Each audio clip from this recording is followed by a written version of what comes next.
right, so thank you everybody for being so patient with the directions of this very secret, fun flash mob. I'm going to tape this in sections. I encourage everyone to look at every tape that I send you, or recording that I send you, so you can kind of get a feel of what the whole thing looks like. But I'm going to go over and hit the recording, and keep in mind, we're practicing to the Justin Bieber version, but the worship team will be singing it on stage with someone who's going to kind of take over the rap section. Instead of Justin Bieber, it's going to be Jason Mullerup. So again, we want to keep this hush-hush. And so the first section is going to be campus, and they're the people who kind of sit over to the left of the auditorium. And when your cue comes up, you're going to hopefully, preferably, have an inside aisle seat so that you are jumping into the aisle between the campus section and the mid section. And the direction that you're going to dance to is going to be to the right. And we're going to do a different version of the Cupid Shuffle with a little variation. You don't have to do it exactly the way that I'm doing it. We just want to capture the essence of all going the same direction, kind of doing the same thing.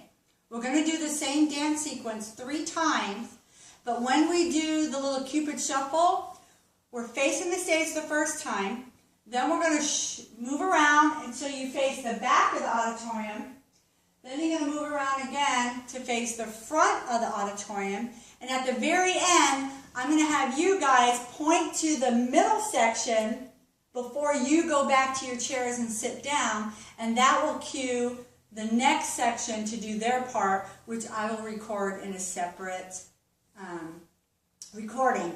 And then after the middle section does their part, they're going to end up pointing to the teen section. And then the teen section, when you jump out of your aisle middle seat, since you're on the right side of the auditorium, you're going to jump out of your seat and you're going to start doing the Cupid Shuffle to the left. And then when you turn around, you're going to face the back of the auditorium. And then when you turn around again, you're going to face the stage again. And then you're going to point to the back before you sit down. And that's going to cue some campus and teens that I'm going to have staged in the back or in the lobby area. And they're going to run down the aisles with gifts in their hand. And they're going to just dance and twirl, kind of freestyle. And they're going to go all the way down, line in front of the stage, facing the audience, do twirling until the song abruptly stops, and then you're just going to drop to your seat or drop to the ground with your package and sit still and wait for the audience to kind of figure out what just went on, okay? So again, I appreciate everyone's help. I'm going to give a little bit more detail in the email that will accompany these videotapes, so hopefully you will have a full picture of what it's going to look like. And again, thank you for your help.